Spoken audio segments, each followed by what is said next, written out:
You might think you know the story, JFK riding through the streets of Dallas when suddenly shots ring out, forever altering the course of history. But what if I told you there's more to this tale than what you've been told? What if I said there's a hidden layer of secrets, theories, and unanswered questions lurking beneath the surface? Let's uncover a topic that has fueled countless debates, sparked endless curiosity, and left us all yearning for answers: the assassination of President John F. Kennedy.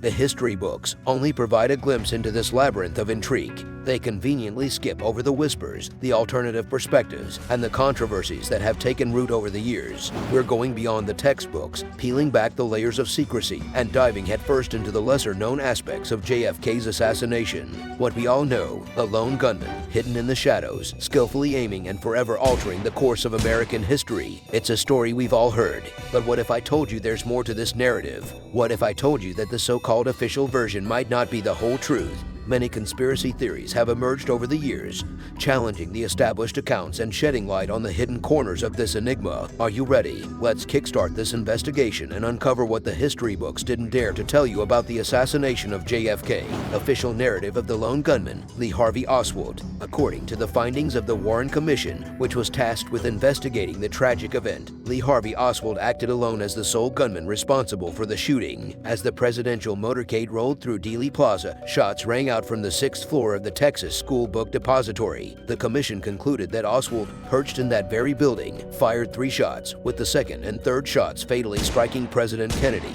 and Governor John Connally. One of the key findings of the commission was the single bullet theory. This theory posits that a single bullet, known as the infamous magic bullet, caused all the injuries to both Kennedy and Connally. This controversial theory has sparked intense debate over the years, with many questioning its plausibility. But let's not forget about Oswald himself. The Warren Commission delved into his background and motives, painting a portrait of a troubled individual.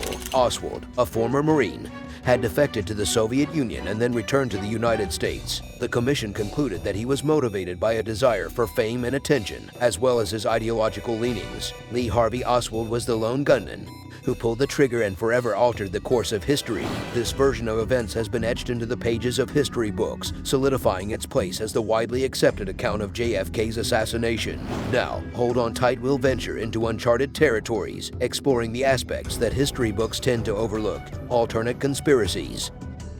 Now that we've covered the official narrative, it's time to delve into the world of alternative theories and the tantalizing controversies that have surrounded JFK's assassination. One of the most persistent alternative theories is that there was a larger conspiracy at play. It is believed that Lee Harvey Oswald was not the lone gunman, but rather a small piece in a much larger puzzle. This theory suggests that multiple individuals or groups conspired to orchestrate the assassination, with motivations ranging from political agendas to organized crime. So, you might have a question about what evidence supports this idea. Right, the Warren Commission's report had its fair share of gaps and contradictions. They point to the mishandling of evidence, questionable witness testimonies, and a rushed conclusion that left many unsatisfied.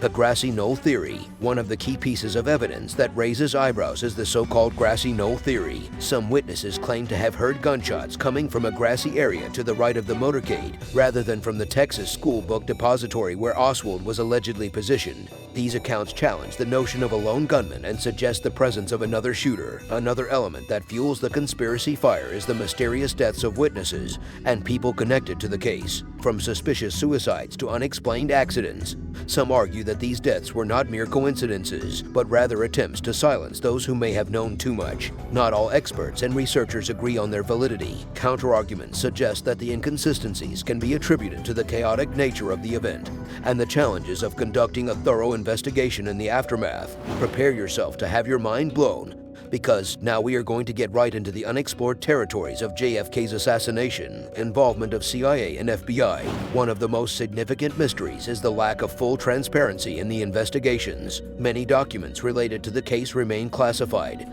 raising suspicions of a cover-up. Critics argue that this secrecy suggests that there is something to hide and that the truth about what happened on that fateful day remains hidden from the public. Furthermore, the role of government agencies, such as the CIA and FBI, in the aftermath of the assassination is another area of intense scrutiny. Some argue that these agencies were involved in a cover-up or a larger conspiracy, and that their actions after the assassination were part of an effort to manipulate the narrative. There are reports that the CIA had prior knowledge of Oswald's intentions to assassinate JFK, yet failed to act. Some even suggest that the CIA may have had a hand in orchestrating the assassination, perhaps as a response to JFK's stance on issues such as the Bay of Pigs invasion and the Cold War. Not only that, the FBI's handling of the investigation has been called into question. The agency's mishandling of evidence, suspicious behavior by agents, and the withholding of information is questionable. These actions have fueled speculation that the FBI was involved in a cover-up or had a vested interest in maintaining the official narrative.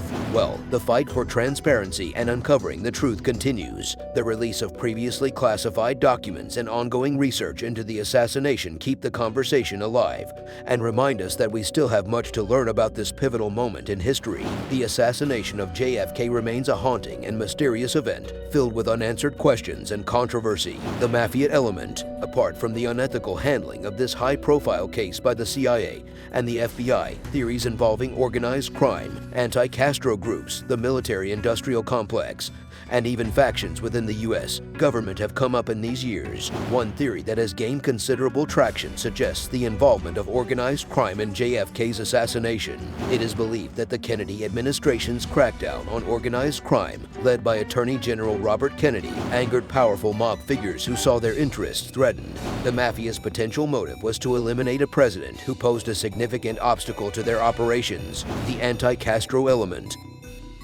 Another key player that often emerges in discussions surrounding the JFK assassination is anti-Castro groups. Relations between the US and Cuba were tense at the time, with the failed Bay of Pigs invasion fresh in memory. Some theorists propose that extremist anti-Castro elements sought to remove JFK from power to escalate US involvement in overthrowing Fidel Castro's regime. The assassination, they argue, would create a pretext for military action against Cuba. Antagonized elements within the military-industrial complex. The military-industrial complex, a term popularized by President Dwight D. Eisenhower, is another factor considered in alternative theories. JFK's presidency was marked by efforts to de-escalate the Cold War and the nuclear arms race. This antagonized elements within the military-industrial complex, who stood to profit from increased defense spending and prolonged tensions. These factions may have seen JFK as an obstacle to their financial interests, providing a potential motive for his assassination.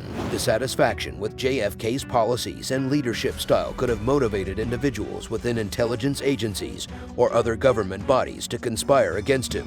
While definitive evidence connecting these key players to the assassination remains elusive, there are several intriguing leads and patterns worth considering. Reports of mob connections to individuals associated with the assassination, such as Jack Ruby, raise eyebrows. Similarly, the presence of anti-Castro militants with ties to the CIA in the Dallas area at the time of the assassination adds another layer of suspicion. Additionally, the military-industrial complex's potential motives and its far-reaching influence cannot be ignored. Multiple key players with diverse motives emerge from the shadows, pointing to a complex web of potential involvement.